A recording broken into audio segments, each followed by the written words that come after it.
Good day!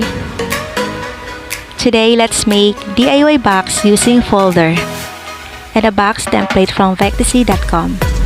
It's better use guide-like template para mas neat at presentable ang ating finished product. Make sure na clean ang ating working area. Creativity is the limits tayo. And it depends upon you kung may mga materials pa kayong i-add. So here's the website ng template na ginamit ko. Ang daming sizes and kind of boxes, and it's free. You just have to download and print. Siyempre, bawat download may license information yan.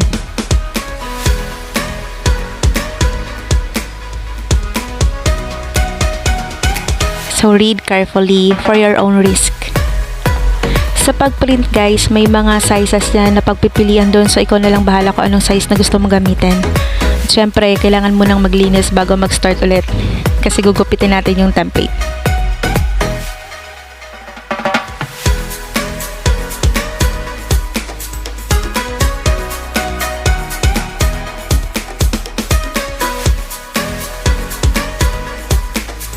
Pagtapos ng ikat yung template, you can paste it or serve lang as a guide doon sa folder na gagamitin.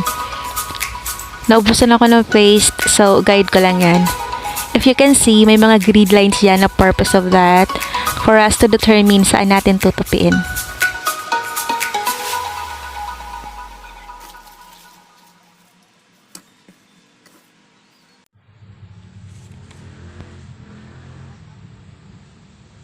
Ayan, may mga tupi. Sabi ko nga, pwede nyong i-paste yan. Pero ako gagamitin ko as a guide. Careful na lang tayo sa pagte-trace para naman hindi halata pag binuksan yung box na may mga pencil. Pwede rin natin yung burahin. Pero pwede rin hindi, basta isasakto natin sa pagtupi. Kung gusto nyo vintage look, pwede nyong gamitin yung folder na brown. After tracing, ikakat nyo rin yan. Yung folder. Para may assemble natin ng maayos, kailangan din nating tupiin yung mga lines ng folder. Pag natupi na natin to, i-assemble na natin para maging box.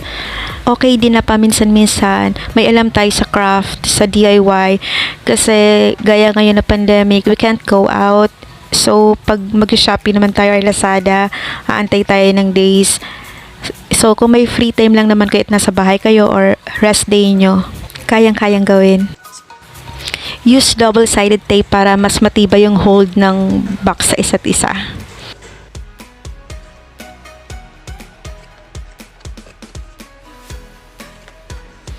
Ayan na siya, buo na. Diba? Ang ganda-ganda niyang tingnan.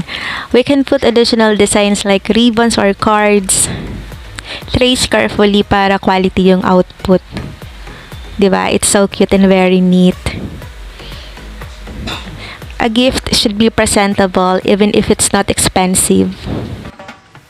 The effort and the thoughts that counts, sabi nga.